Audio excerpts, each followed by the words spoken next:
आज इस वीडियो में हम बात करेंगे उस नाम वाले व्यक्ति की जिसने तेरे ही घर में बैठकर करवाए हैं भयानक कर्म।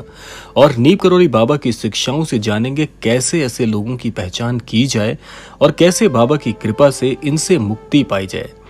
तो इसीलिए अगर आप तक भी आज का ये क्रमांक पहुंचा है तो ये क्रमांक बहुत ही रहस्यमयी है, आपको बहुत सहायक होगा, क्योंकि आज आप जान पाएंगे कि आपके घर में आने वाला वो व्यक्ति कैसे आपके घर को एक रणभूमि बना रहा है।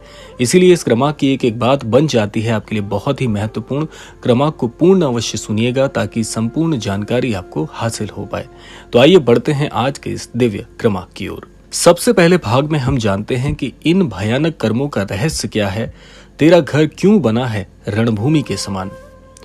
हर घर एक मंदिर होता है, पर जब उसी घर में कोई ऐसा आ जाए जो अंदर ही अंदर नफरत, ईर्ष्या और शाप का बीज बो दे, तब वह घर नर्क बन जाता है। नीम करोली बाबा ने कहा था, जिनके हृदय में कपट है वो घर में वास करें तो वहां लक्ष्मी नहीं बल्कि दरिद्रता आती है। सोच, अचानक क्यों तेरे घर में रोज झगड़े होने लगे हैं, क्यों तेरे बच्चे बीमार पड़ने लगे हैं, क्यों नौकरी व्यापार सब कुछ हाथ से फिसलने लगा है। क्योंकि कोई है जिसका नाम हर दिन तेरे घर की हवा में जहर घोल रहा है। ये व्यक्ति नजदीकी भी हो सकता है और नकाब में भी। नाम जानने से पहले उसके लक्षण पहचान लेते हैं। तो आइए जानते हैं वो संकेत जो कि आपको इस बात की पहचान करा सकते हैं कि आखिर वो व्यक्ति कौन हो सकता है। पहला संकेत है, बात बात में वो व्यक्ति आपकी तारीफ करके दूसरों से आपके खिलाफ बातें करता है। दूसरा है, पूजा पाठ में हमेशा विघ्न डालने का काम करता है। जब भी आप कोई आध्यात्मिक कार्य करने के लिए उससे वार्तालाप करते हैं तो वो आध्यात्म को ही व्यर्थ बताते हुए समय की बर्बादी कहता है और आपके मन में पलने वाले आध्यात्म के वो दिव्य पुंज को बुझाने का प्रयास करता है।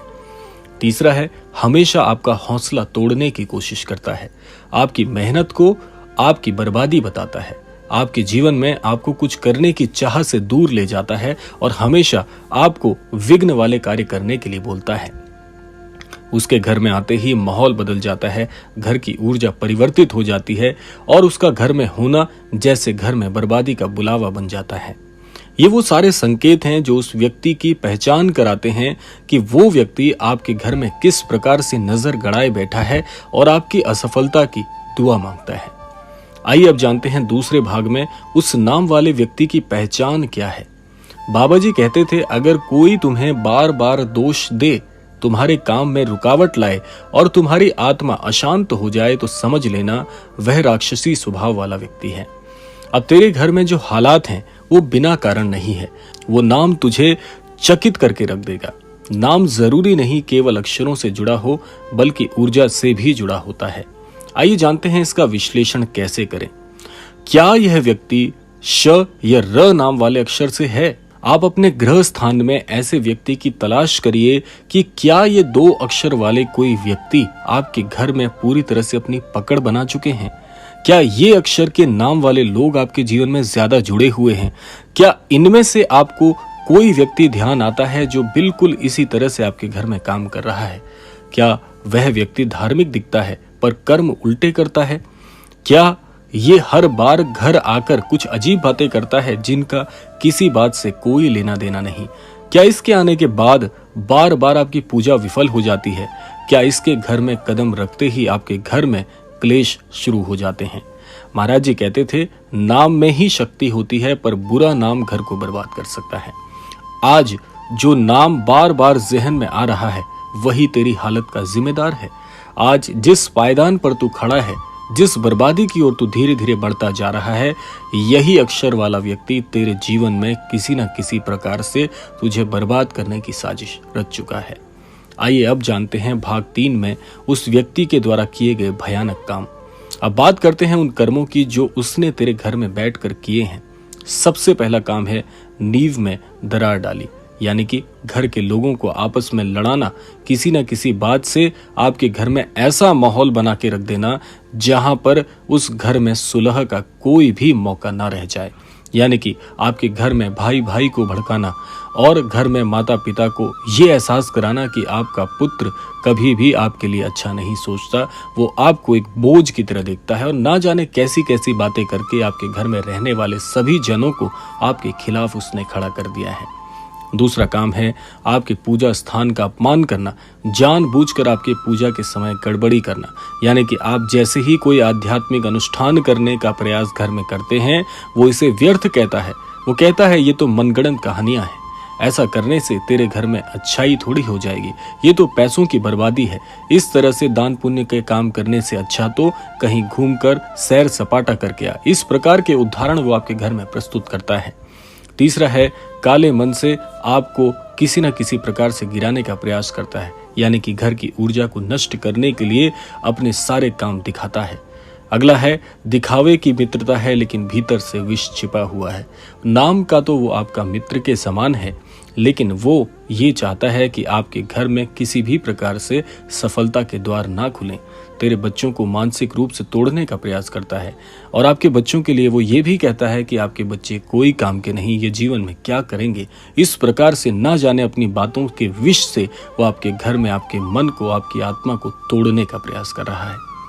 ये वही है जो बाबा कहते थे मुस्कान से काटने वाले जहर होते हैं और उनकी पहचान अंतर्ज्ञान से होती है। आइए अब जानते हैं इस क्रमांक का सबसे महत्वपूर्ण भाग कि बाबा के मार्गदर्शन से रक्षा के उपाय भला तुम्हारे लिए क्या हैं। अब वक्त है नीम करौरी बाबा की कृपा से इस शत्रु से मुक्ति पाने का। बाबा हमेशा कहते थे राम नाम ही सबसे बड़ा शस्त्र है, प्रेम से बोलो राम राम। आइए जानते हैं रक्षा के उपाय। सबसे पहला उपाय है सुबह प्रातः काल में यदि संभव हो सके तो ब्रह्म मुहूर्त में उठकर हनुमान चालीसा का पूरे मन से आदर से हनुमान चालीसा का पाठ करें। दूसरा है बाबा नीम करौरी का चित्र घर की पूर्व दिशा में रखें, इससे आपके घर की ऊर्जा पूरी तरह से परिवर्तित हो जाएगी। तीसरा है हर गुरुवार को केले के पेड़ को जल से सींचें और नीम का दीपक जलाएं। चौथा है उस व्यक्ति का नाम लेकर भीतर से घृणा बिल्कुल मत करना, बल्कि राम नाम लेकर उसे मानसिक रूप से अलग करना। बाबा जी कहते थे घृणा नहीं विवेक रखो, स्वयं को बचाओ और ईश्वर से जुड़ जाओ, यही तेरी ढाल बनेगा। अब जानते हैं भाग 5 में कि अब आपका जीवन कैसे परिवर्तित हो जाएगा। यानी कि अब आप जान चुके हैं कि वो व्यक्ति कौन है, उस व्यक्ति का क्या नाम हो सकता है और उस व्यक्ति की छवि आपके लिए क्या होनी चाहिए और वो क्या करता आया है। अब याद रखना कि अब तू अज्ञानता में नहीं है। महाराज जी का संदेश है इस क्रमांक के माध्यम से कि ये क्रमांक आया ही इसीलिए आपके पास है ताकि आप ऐसे व्यक्ति से सावधान हो जाएं, उसकी कुटिल चाल से बचें, ताकि महाराज जी आपको अज्ञानता से ज्ञान की ओर ले जाएं। बाबा जी कहते हैं जब तुम जान जाते हो तब तुम्हारा कर्म और विकल्प भी बदल जाता है। आज से हर दिन का आरंभ बाबा के स्मरण और राम नाम से करना, उस नाम वाले को माफ करके खुद को उसकी ऊर्जा से काट देना, यानी उसकी ऊर्जा से अलग हो जाना। उस व्यक्ति के लिए प्रार्थना करना क्योंकि वो मानसिक रूप से विक्षिप्त है, पर उससे दूरी बनाकर अपने जीवन को बचाना सबसे पहला कर्तव्य आपका बनता है। तेरे जीवन में अब नई रोशनी आएगी क्योंकि अब तू सच्चाई जान चुका है। बाबा जी कहते हैं भविष्य उसका होता है जो अपने वर्तमान को सही दिशा में ले जाता है। अब तू जान चुका है उस नाम वाले व्यक्ति को जिसने तेरे जीवन में तूफान लाए, पर अब याद रख तू अकेला नहीं है। नीम करौरी बाबा की कृपा, राम नाम का तेज और सत्य की शक्ति अब तेरे साथ है। इस वीडियो को अपने उस सभी भाई बहन तक जरूर पहुंचाइएगा जो इस पीड़ा से गुजर रहे हैं और जाते जाते कमेंट में जरूर लिखिएगा जय बाबा नीम करौरी। आशा करते हैं क्रमांक आप सबके लिए फलदायी होगा। इसी कामना के साथ समय आता है विदा लेने का, और विदा लेने से पूर्व समय है रोजाना की प्रार्थना का।